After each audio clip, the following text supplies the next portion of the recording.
Hello friends, welcome back to my channel. তো আজকে তোমাদের সাথে সার্ভাইকাল ক্যান্সার স্ক্রিনিং রেজিস্টার একটা এসডব্লিউসিতে কী করে মেনটেন করবে সেই সম্পর্কে আলোচনা করব। আশা করি তোমাদের ভিডিওটি ভালো লাগবে। তো চলো শুরু করা যাক। সার্ভাইকাল ক্যান্সার স্ক্রিনিং করার জন্য ভিআইটা আমরা করি, visual inspection with acetic acid.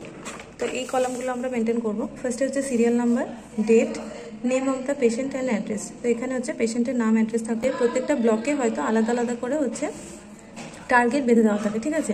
এবার তোমার ব্লকের যে টার্গেট সেই অনুযায়ী তোমাকে করতে হবে, কিন্তু পেশেন্টের নিডটাও দেখতে হবে। পেশেন্টের নিড ওয়াইজ এইগুলো করবে। তো কাদের ক্ষেত্রে আমরা করব, কাদের ক্ষেত্রে আমরা করব না, সেগুলো আমরা জানছি। তো তার আগে পেশেন্টের এখানে নাম, address, phone number, BP, sugar এগুলো লিখে রাখে। তারপরে এজ, তারপর চিপ কমপ্লেক্স, কী সিমটম নিয়ে এসছে বা কী কমপ্লিকেশন নিয়ে এসছে সেটা তোমাকে এখানে লিখতে হবে। তারপর স্ক্রিনিং ডান। তারপর ফাইন্ডিংস, তুমি ভিআই করে কি ফাইন্ডিংস পেলে সেইটা এখানে লিখলে। নর্মাল না অ্যাবনর্মাল, যদি অ্যাবনর্মাল হয় বা কোনো কিছু সাসপিসিয়াস পাও তাহলে তাকে রেফার করতে হবে। তো রিমার্কসে তোমরা রেফারও করতে পারো।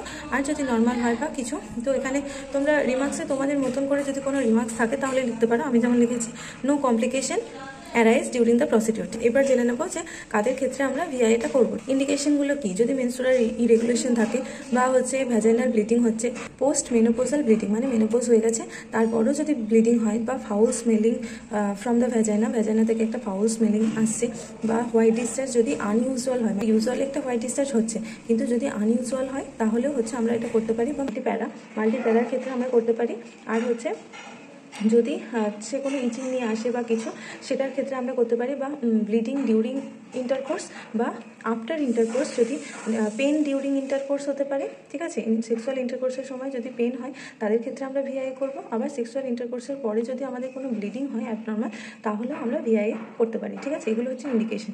আর কন্ট্রা ইন্ডিকেশন কাদের ক্ষেত্রে আমরা করবো না, যদি বার্ন পেশেন্ট হয় বা সিএ সার্ভিক্স, আমি জানি তার ডায়াগনোসিস আছে যে সিএ সার্ভিক্স, তাদের ক্ষেত্রে আমরা করবো না। প্রেগনেন্ট কোনো মায়ের ক্ষেত্রে আমরা করতে পারবো না, বা পোস্টন্যাটাল মা, তার ক্ষেত্রে আমরা ভিআই করতে পারবো। এগুলো ক্ষেত্রে আমরা একদমই ভিআই করবো না। এগুলো কন্ট্রাইন্ডিকেশন। আর একটা ইনফরমেশন, ভিআই করার আগে আমাদেরকে একটা ভিআই কনসেন্ট নিতে হয় পেশেন্টের কাছ থেকে। তো এখানে দেখো সবটা বলা আছে। তো তুমি পেশেন্টকে করার আগে এক্সপ্লেন করবে, যখন চিপ কমপ্লেন নিয়ে এলো, তো ফার্স্টে প্রসিডিওরটা তাকে ভালো করে বোঝাতে হবে। কমপ্লিকেশন অ্যারাইজ হতে পারে, আর এটাই কোনো ইচিং হয় কিনা, বার্ন হয় কিনা, কোনো পেনফুল কোনো প্রসিডিওর কিনা, এগুলো সব তাকে এক্সপ্লেন করলে তারপরে সে এটাতে সহমত। এখানে তোমার নাম আর স্বাক্ষর লিখলে, সেই তারিখটা লিখলে, আর এখানে রোগীর নাম আর স্বাক্ষর হবে। তো এই ভিআই কনসেন্টটা অবশ্যই এর সঙ্গে রাখবে। আর এটা মেনটেন করবে। আর এটার যখন তুমি পজিটিভ পাও যদি, তাহলে কি কি ফাইন্ডিংস, আর যদি কোন কোন ক্ষেত্রে তোমরা নর্মাল ফাইন্ডিংস পাচ্ছ সেটা আমি বলে দিচ্ছি। এখানে আইআরসি দ্বারা একটা চার্ট দেওয়া হয়েছে। তো এইটার অনুযায়ী ওপরেরগুলো ভিআই নেগেটিভ আর নিচেরটা ভিআই পজিটিভ, ঠিক আছে। এইটা ক্রাইটেরিয়া। তো এইটার যদি ডিটেলস ভিডিও চাও তাহলে অবশ্যই কমেন্ট বক্সে জানিও, আমি এটার ডিটেলস ভিডিও বানিয়ে দেবো।